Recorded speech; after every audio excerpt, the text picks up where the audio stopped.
morning! I'm Ryan, and we're here for another After You've Read, in which I talk about books, and I fill this video with spoilers. So if you haven't read today's book, which is The Catcher in the Rye by J.D. Salinger, which I think many people have, then you can just watch another week after you've read it, or click around the internet and peruse as you do. The first segment, of course, is favorite quotation or favorite line of prose. For me, in this book, it comes when Holden is talking to his old teacher from one of his older high schools, and he's in his apartment and his teacher's just kind of being wise and everything. "I'm not trying to tell you," he said, "that only educated and scholarly men are able to contribute something valuable to the world. It's not so. But I do say that educated and scholarly men, if they're brilliant and creative to begin with, which unfortunately is rarely the case, tend to leave infinitely more valuable records behind them than men do who are merely brilliant and creative.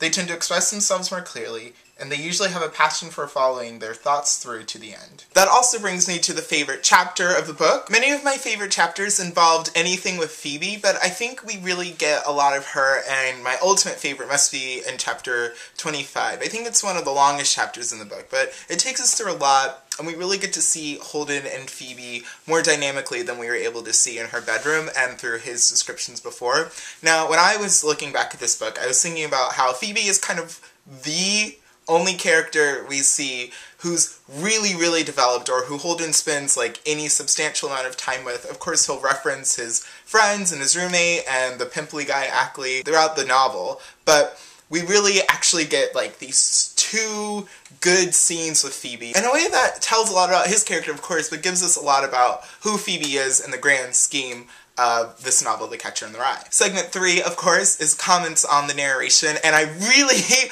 love the narration of this book, of course. It's double-layered, if you will. With the narration, J.D. Salinger was so great at allowing you to hear his voice. Now, a lot of people will say this when talking about characters' narration, but I'm not one who can hear voices too well, so other than like Ava Bigtree, of course, I can always hear hers. I could hear Katniss when reading The Hunger Games, and I certainly hear Holden when reading this. And I think that's really difficult to accomplish because some narrators will have like a generic voice, or a lot of the times you'll think of the author's voice. In the case of when I read John Green's books, I think of Q and Miles in terms of how John sounds, and instead of in the terms of how they're supposed to sound, which is probably not too different other than, you know, the 20-year age gap. And of course, as it did last week, comments on narration really takes me to the point of discussion, which is the fourth segment, and I in particular want to talk about the teacher and Holden's relationship. So we get Holden calling up Mr. Antolini at whatever, past 1, maybe past 2 in the morning on a Monday,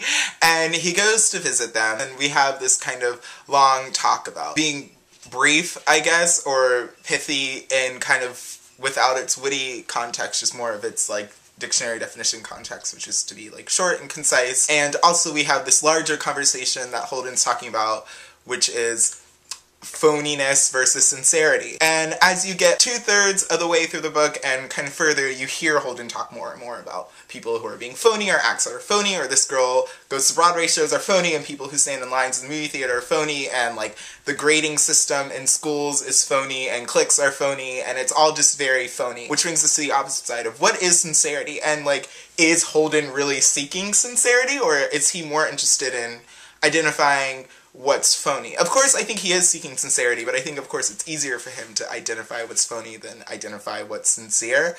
I'm not even sure if I can identify if Holden thinks that he himself is sincere based on what he's given us, and based on the fact that he's not too much older when he's narrating than when he is in the story. I think in the time that we get Mr. Antolini, and he's patting Holden's head while Holden's trying to sleep, to me, I read that as Mr. Antolini being sincere. It's certainly conflicting how Mr. Antolini, if you read it as a sincere gesture, was being very phony in his other walks of life, you know, being married and having this kind of teacher-student mentor relationship with Holden, and not kind of like this intimate in that sense relationship. Again, it gets back to the fact that, well, this guy is really phony. And I think that's really interesting. I think the conversation of phoniness and sincerity in The Catcher in the Rye is an extensive one, and should be extensive because it's certainly complex, and it's certainly something that Holden thinks is important, which makes us believe that J.D. Salinger believed was important,